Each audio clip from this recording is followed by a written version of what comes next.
வருடத்தின் இறுதி நாள் முடிந்து புதிய ஆண்டு தொடங்கப் போகிறது. ஆனால் ஒருவர் தனியாக அமர்ந்து எதையோ பறிகொடுத்தது போல இருந்தார். காரணம், அவர் வாழ்க்கையில் பலவிதமான தோல்விகளும் கஷ்டங்களும், அது மட்டுமல்லாமல் பல இழப்புகளும் காணப்பட்டன.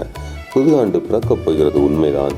ஆனால் எங்களுக்கு புது வாழ்க்கை பிறக்கும் என்ற நம்பிக்கை துளியும் இல்லை.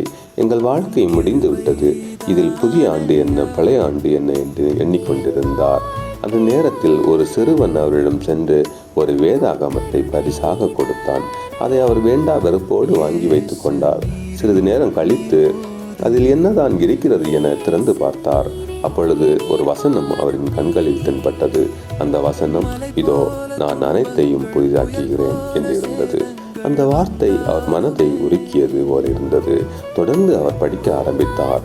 தேவன் இன்னும் அவரை விட்டுவிடவில்லை என்பதை உணர்ந்தார். அவர் கண்களில் கண்ணீர் வழிந்தது. அவரின் கடந்த காலத்தில் இருந்து மீண்டு வர முடியும் என்பதை உணர்ந்தார். தேவனுடைய அன்பும் இரக்கமும் கிருபையும் அவருடைய வாழ்க்கையை புதிதாக்கும் என்ற நம்பிக்கை அவருக்குள் வந்தது. புதிய ஆண்டை இறை நம்பிக்கையுடன் தொடங்கினார். வாழ்க்கையில் பல வெற்றிகளும் மகிழ்ச்சிகளும் இருந்தது. குடும்பத்துடன் மன நிம்மதியுடன் வாழ்ந்தார். பல கஷ்டங்கள் வந்த போதும் அதை தாங்கும் சக்தியையும் தேவன் கொடுத்தார். நீங்களும் இதை போல் எண்ணுகிறீர்களா? இயேசு கிறிஸ்து உங்கள் வாழ்க்கையையும் மாற்ற போதுமானவராயிருக்கிறார். உங்கள் கடந்த காலம் எவ்வளவு கஷ்டமானாலும் தேவன் உங்களுக்கு புதிய பாதையை திறக்க வல்லவராயிருக்கிறார். வரும் புதிய ஆண்டில் ஆசீர்வாதங்களை மட்டுமே தேடாதீர்கள், ஆசீர்வதிப்பவரை தேடுங்கள். தேவன் உங்கள் வாழ்க்கையில் முதலாவதாக வைத்தால் அவர் உங்கள் வாழ்க்கையை அழகாக்குவார்.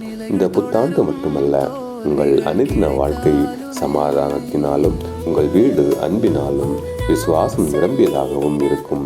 உங்கள் யாவருக்கும் எங்கள் இனிய புத்தாண்டு நல்வாழ்த்துக்கள்.